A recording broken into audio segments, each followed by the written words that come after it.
আমি ডান দিকে যাচ্ছি, একটা অটোরিকশা বাম থেকে হুট করে ডান দিকে চলে আসছে। আমি পিছনে তাকাবো কেন, আমি তো সামনে তাকাবো, পিছনে আপনি দেখবেন। 4 বছর। হ্যাঁ, আলহামদুলিল্লাহ।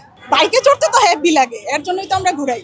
আমরা প্রতি সপ্তাহে ঘুরতে বের হই, আমরা যখন সময় পাই তখনই বের হয়ে যাই। পুরো বাংলাদেশ আমরা ঘুরি।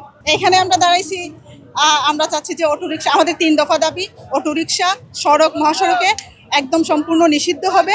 দ্বিতীয়ত হচ্ছে অটোরিকশার যে যন্ত্রপাতি আছে তার ক্রয় বিক্রয় সম্পূর্ণ নিষিদ্ধ হবে।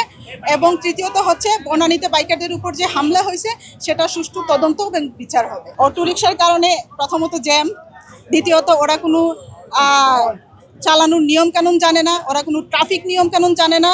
না জানার কারণে দুর্ঘটনা প্রতিনিয়ত ঘটেই চলতেছে। এটা শুধু বাইকারদের সাথে না, সবার সাথেই হচ্ছে।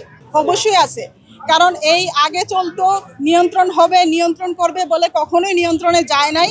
এটা বেড়েই চলতেছে। সো আমরা কোনো ধরনের সমাধান চাচ্ছি না, আমরা সম্পূর্ণ নিষিদ্ধ চাচ্ছি। আমি ডান দিকে যাচ্ছি, একটা অটোরিকশা বাম থেকে হুট করে ডান দিকে চলে আসছে। তো আমার গতিটা একটু কম থাকার কারণে আমি কন্ট্রোল করতে পারছি, আমি ব্রেক ধরে ফেলছি। তো আমি সামনে যাই জিজ্ঞেস করলাম যে মামা এটা কি করলেন, আপনি ডান দিকে আসবেন, একটু দেখে আসবেন তো। উনি তখন আমাকে উত্তর দিল যে আমি পিছনে তাকাবো কেন, আমি তো সামনে তাকাবো, পিছনে আপনি দেখবেন। এখন বলেন আমার কি বলা উচিত, কি করা উচিত?